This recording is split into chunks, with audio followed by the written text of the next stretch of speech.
Papa, je m'en vais à l'école. Il faut partir, qu'est-ce que tu attends? Papa, je n'ai pas de transport, ni de l'argent pour mon petit déjeuner. Je n'ai pas d'argent, il faut partir. Mais papa, comment je vais faire? À notre temps, on marchait des kilomètres et des kilomètres, pour aller à l'école, on ne nous donnait pas d'argent, pour manger on devrait aller au champ pour déterrer les maniocs, afin de les préparer pour les manger. Mais papa, c'était à votre temps. Nous ne sommes plus à votre temps.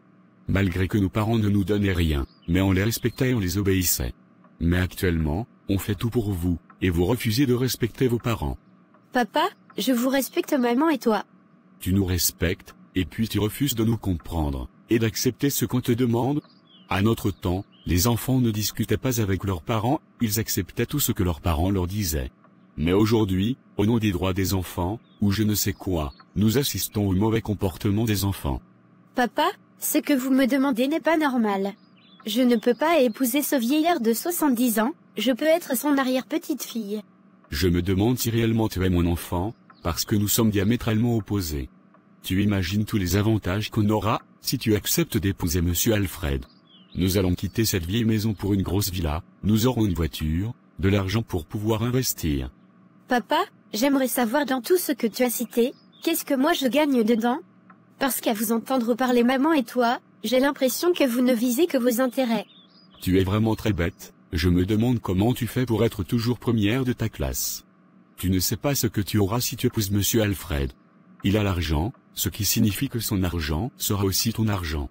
Tu auras tout ce que tu veux, tu auras une voiture pour tes déplacements, tu n'auras plus besoin de demander le transport, tu vas vivre une meilleure vie. Papa, tout ce que tu as cité, si j'étudie je peux moi-même me l'offrir. Tu penses que je n'ai pas étudié aussi? J'ai bien sûr étudié, mais en fin de compte cela n'a rien donné. Mes amis qui n'ont pas étudié, ils sont aujourd'hui très bien, et ils vivent plus mieux que moi. Papa, l'école ne rend pas riche, ça nous permet plutôt d'acquérir le savoir et des compétences, pour pouvoir nous vendre et réfléchir pour faire face à toutes les situations de la vie. J'ai des grandes ambitions papa, je ne peux pas laisser mes ambitions et mes rêves, pour aller épouser un vieillard. Qu'est-ce que tu racontes? Tu es encore une petite fille, tu ne sais rien de la vie. Quand tu vas grandir, tu comprendras. Justement papa, je suis une petite fille, je n'ai pas encore l'âge de me marier, quand je vais grandir tu pourras me parler de mariage. Actuellement, tout ce dont j'ai besoin, c'est d'étudier, et d'avoir le soutien de mes parents. De toute façon, sache que si tu refuses d'épouser Monsieur Alfred, tu n'auras plus droit à quelque chose venant de moi ni de ta mère, tu n'auras plus de transport, ni de petit déjeuner, et tu vas te prendre en charge toi-même. Papa, ce n'est pas juste, vous êtes mes parents et vous avez l'obligation de vous occuper de moi.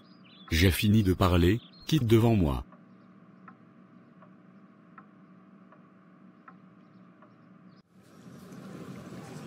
Catherine, qu'est-ce qui se passe actuellement? Qu'est-ce que tu as?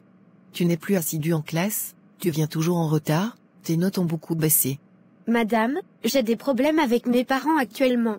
Ils ne me donnent plus le transport, je suis obligée de marcher pour venir, c'est pourquoi je suis en retard. Qu'est-ce qui se passe entre vous?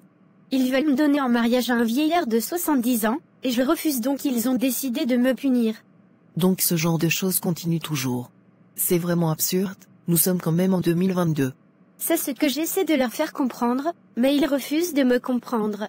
Ils disent que ce monsieur a de l'argent, donc si je l'épouse, il va changer notre vie. Je m'en doutais vraiment, c'est sûrement pour de l'argent qu'ils le font. C'est vraiment pathétique. Madame, je n'ai plus la paix à la maison, toujours ce sont les mêmes histoires. Ils me disent qu'une femme n'a pas besoin de faire de longues études, donc les études que je suis en train de faire ne me serviront à rien. Je suis étonnée de savoir qu'il y a encore des parents qui ont cette mentalité de nos jours. La femme n'est pas faite seulement pour rester à la maison, s'occuper des enfants et de son mari, elle est aussi capable d'occuper les grands postes, d'être ministre, présidente de la République, députée, chef d'entreprise, et autres. Et pour arriver à cela, il faut qu'elle étudie, il faut qu'on lui donne la chance de se faire entendre, de décider de ce qu'elle veut dans sa vie. Madame, mes parents ne sont pas de cette oreille, tout ce qui les intéresse c'est d'épouser cet homme afin qu'il devienne riche. Ne t'en fais pas, je viendrai les voir demain pour parler avec eux. Tu es une fille intelligente, tu as de l'avenir devant toi, et ils doivent te soutenir et t'encourager. Ça me fera beaucoup plaisir madame. Tu es l'une de mes meilleures élèves, et je t'apprécie beaucoup, sache que tu n'es pas seule, je suis avec toi. Merci beaucoup madame. Si tu veux monter en grade dans la confrérie, et que tes affaires prospèrent, tu dois tout faire pour épouser cette jeune fille, et lui voler son étoile. Elle a une forte étoile, je vois une grande destinée et un bel avenir devant elle. Si tu couches avec elle, tu pourras lui voler son étoile. Grand maître, c'est extrêmement compliqué, elle refuse.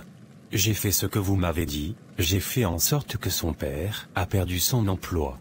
Et je les aide, je les apporte tout ce qu'ils ont besoin. Ses parents sont de mon côté, mais c'est la fille qui résiste toujours. Alfred, va utilise une autre méthode.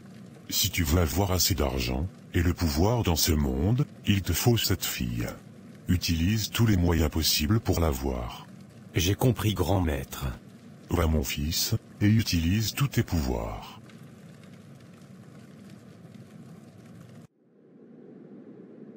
Madame, vous devez renoncer à cette affaire de mariage. Vous devez laisser votre fille étudier. Elle est intelligente, elle a de l'ambition, lui donner en mariage à cet âge pourrait la traumatiser toute sa vie. Elle est qu'une enfant, elle a le droit de s'amuser comme ses amis de son âge. Vous et moi, savons que le mariage c'est pour les adultes, ce n'est pas pour les enfants. Madame, je comprends ce que vous dites, mais dans notre tradition c'est comme ça. Ma grand-mère s'est mariée aussi à cet âge, ma mère également, et moi je me suis mariée à 15 ans, et il n'y a jamais eu de problème. Madame, les choses ont changé, ce qui était normal hier, n'est plus aujourd'hui. Votre fille a de l'avenir, ne gâchez pas cet avenir. En plus vous voulez qu'elle soit la 4e épouse d'un vieillard de 70 ans. Mais madame, vous allez détruire votre fille. Madame, comme je vous l'ai dit, dans notre tradition cela a toujours été comme ça. Madame, nous devons respecter nos traditions bien sûr, mais nous ne devons pas respecter ces traditions qui nous détruisent. Hier, il n'était pas possible de voir des femmes médecins, ingénieurs, avocates, ministres, députés, directrices, et bien d'autres.